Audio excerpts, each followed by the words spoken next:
Namangan tumanida yashovchi ayol tomonidan tuman ichki ishlar bo'limiga ariza kelib tushgan. Ariza mazmuniga ko'ra, Namangan shahrida yashovchi fuqaro o'zini sayyohlik agentligida ishlashini aytib, muborak haj safariga yuborish uchun undan 4000 AQSh dollari talab qilgan. Shu kabi holat viloyatning Mingbuloq tumanida ham yuz berganligi aytilmoqda.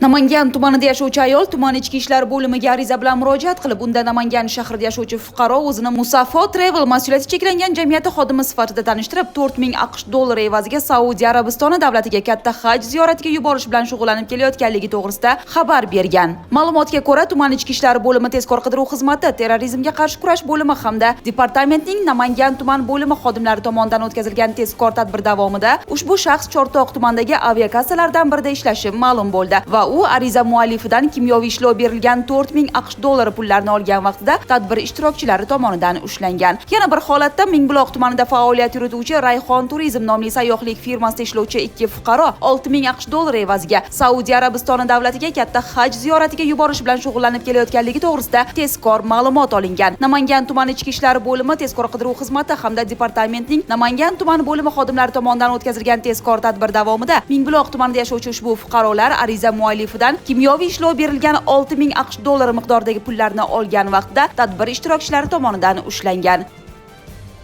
Mazkur holatlar yuzasidan fuqarolarga nisbatan O'zbekiston Respublikasi Jinoyat kodeksining 168-moddasi tegishli qismlari bilan qo'zg'atilgan jinoyat ishlari yuzasidan Namangan tumani ichki ishlar bo'limi huzurida tergov bo'linmasi tomonidan dastlab tergov harakatlari olib borilmoqda.